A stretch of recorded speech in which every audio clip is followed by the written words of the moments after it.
నీ దేవుడైన యెహోవా నిన్ను ఆశీర్వదించును. ఈ గొప్ప అరణ్యంలో నీవు 40 సంవత్సరములు సంచరించిన సంగతి ఆయన ఎరుగును. నీ దేవుడైన యెహోవా నీకు తోడై ఉన్నాడు. నీకేం తక్కువ కాదు. 40 సంవత్సరాలు నువ్వు అరణ్యంలో నువ్వు పోషించబడినప్పుడు ఏ విధంగా దేవుడు నిన్ను కాపాడాడో అది జ్ఞాపకం చేసుకో ఇశ్రాయేలు. ఈరోజు వాళ్ళని జ్ఞాపకం చేసుకుంటున్నాము, ఈరోజు మనల్ని జ్ఞాపకం. పోయిన సంవత్సరాలు ఎన్నో గడిచిపోయిన ఉద్యోగంలో కానీ నీ జీవన విధానంలో కానీ నువ్వు ఎలా బ్రతకాలో ఇవన్నీ దేవుడు అవి గుర్తు చేసుకో. ఈ సంవత్సరం కూడా నిన్ను అలాగే పోషిస్తాడు. ఈ సంవత్సరం కూడా నీకు తోడుగా ఉంటాడు. ఈ సంవత్సరం కూడా దేవుడు నిన్ను ఆశీర్వదిస్తాడు. నువ్వు ఆయన చేసిన మేలులు, గతంలో నీకు చేసిన మేలులను నువ్వు గుర్తు చేసుకో.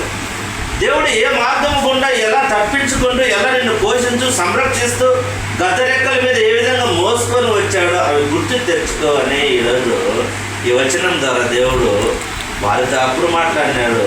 ఈరోజు నిన్న నేడు ఏకరీతిగా ఉన్న దేవుడు ఈరోజు మనతో మాట్లాడుతూ ఉన్నాడు. అందుకోసమనే 128వ కీర్తన 2వ వచనం చదవండి. 128వ కీర్తన 2వ వచనంలో చూస్తే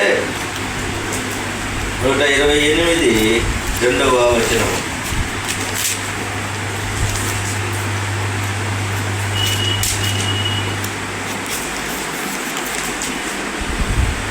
నిశ్చయముగా నీవు నీ చేతుల కష్టార్జితం అనుభవించదు. నీవు ధన్యుడు, నీకు మేలు. మొదటి పాయింట్ మన దీంట్లో 3 వచనాలు చెప్పుకున్నాం, 3 పాయింట్లు ఉన్నాయని చెప్పుకున్నాం. ఒకటి, మొట్టమొదటి నీ చేతుల పనులెట్లు నీ దేవుడిని యెహోవా నిన్ను ఆశీర్వదించిననే మొట్టమొదటి మనం చదువుబడిన ద్వితీయోపదేశకాండం 2వ అధ్యాయం 7వ వచనంలో నీ చేతుల పనులన్నింటిలో నీ దేవుడైన యెహోవా నిన్ను ఆశీర్వదించును. మొదటి పాయింట్ ఏమంటే నీ చేతుల పనులన్నింటిలో నీ దేవుడైన యెహోవా నిన్ను ఆశీర్వదించును. నువ్వు చేసే పనుల్లో దేవుడు నీకు తోడుగా ఉంటాడు, నిన్ను ఆశీర్వదిస్తాడు. ఈరోజు అనేక మంది పనులు చేసి కష్టపడి ఆ కష్టం రాక వ్యర్థమైపోతూ ఉంది.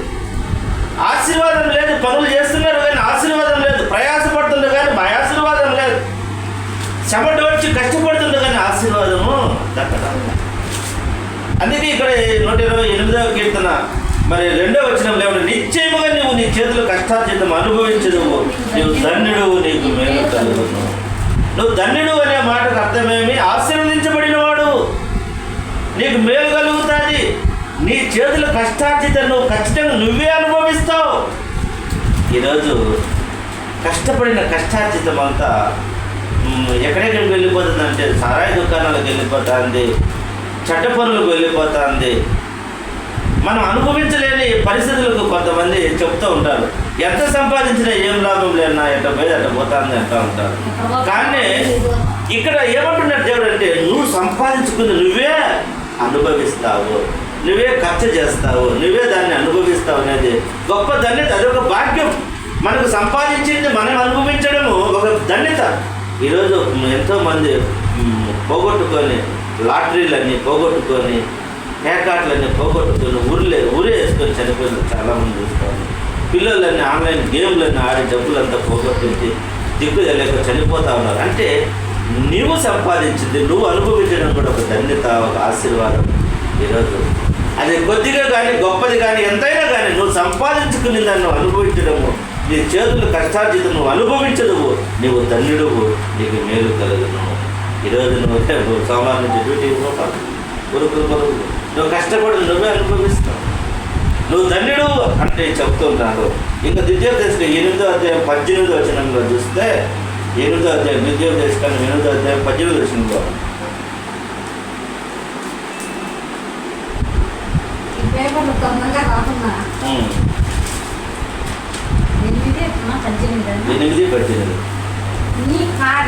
కాగా నీ దేవుడైన యెహోవాను జ్ఞాపకం చేసుకునేవాళ్ళను ఏలైనగా నీ పితరులతో ప్రమాణం చేసినట్లు తన నిబంధనను నేటి వలె స్థాపింపవలెనని మీరు భాగ్యం సంపాదించుకుంటుగా మీకు సామర్థ్యం కలగజేయ.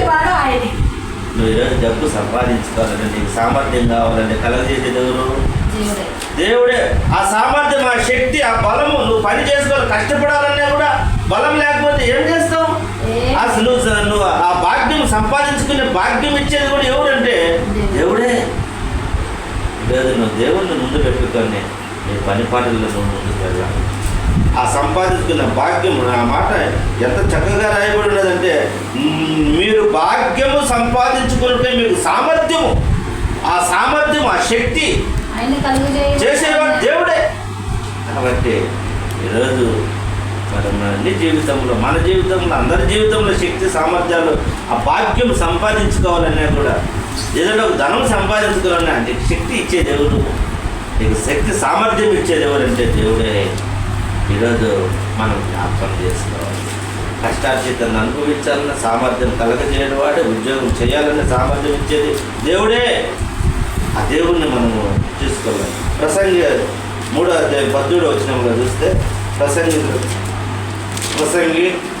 3:13లో చూస్తే, ప్రసంగి 3:13లో చూడండి.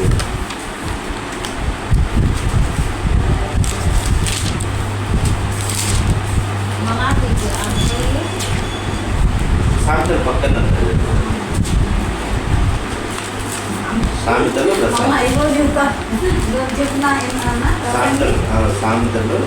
ప్రసంగి 3:13.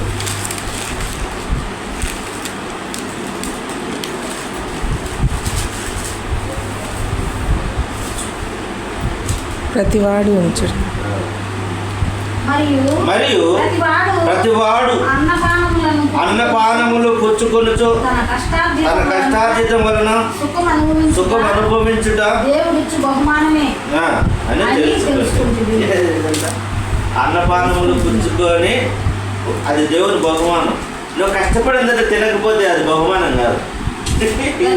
ఇది గుర్తు పెట్టుకోండి, బాగా గుర్తు పెట్టుకో. నువ్వు కష్టపడితే నువ్వు తినకపోతే అది బహుమానం కాదు.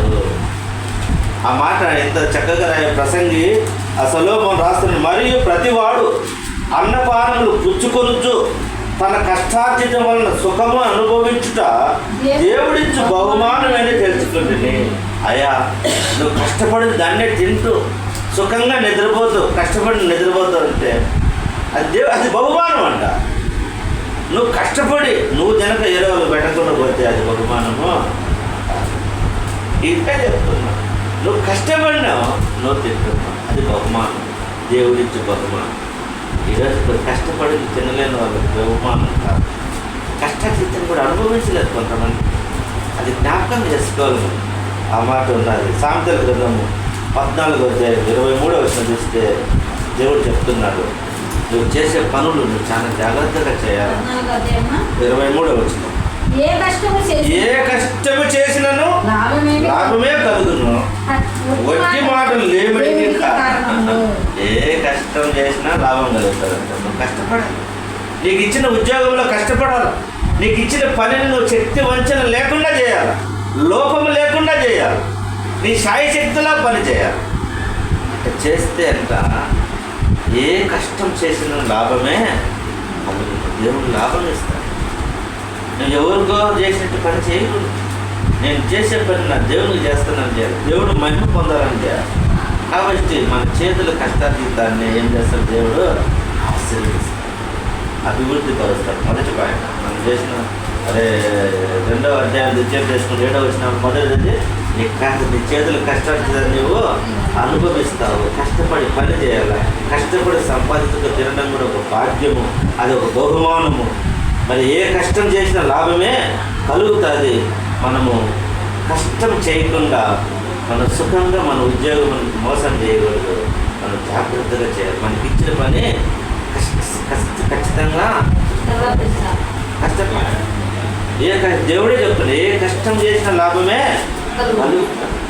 సోమరిగా ఉంటే సోమరిగా ఉంటే వాళ్ళకి నోటి కాడ తిరిగి కూడా రాదంట. కాబట్టి జాగ్రత్తగా మనం ఉండాలి.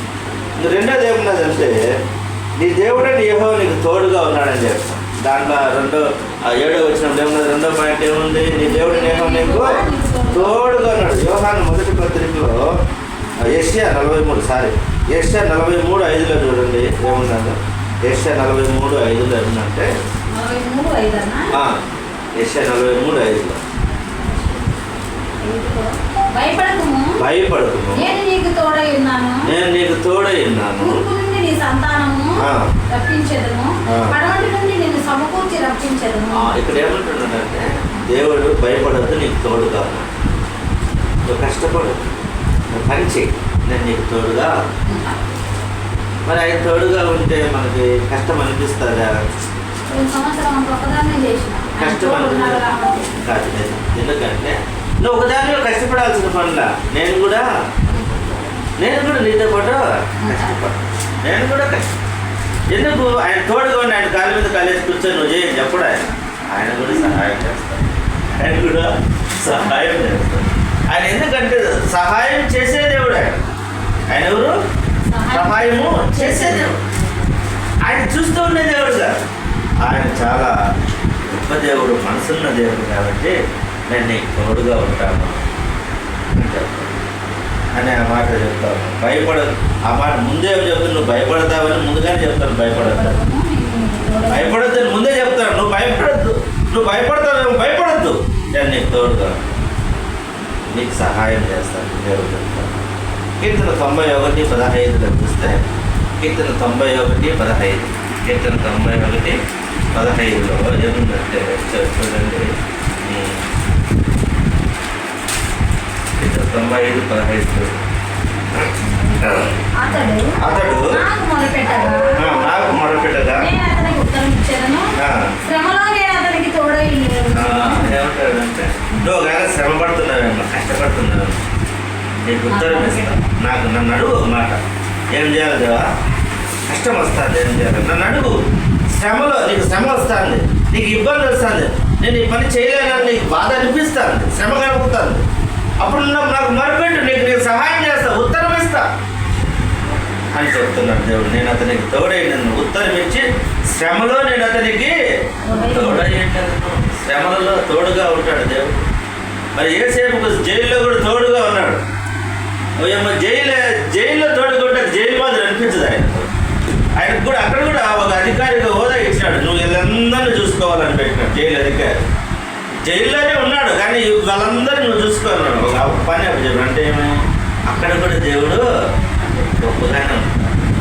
కాబట్టి నువ్వు ఎక్కడ పని చేసినా కూడా ఇక్కడే ఉంటున్నాను. నువ్వు శ్రమలు ఉన్నాయి కదా, అక్కడ కూడా నేను తోడుగా.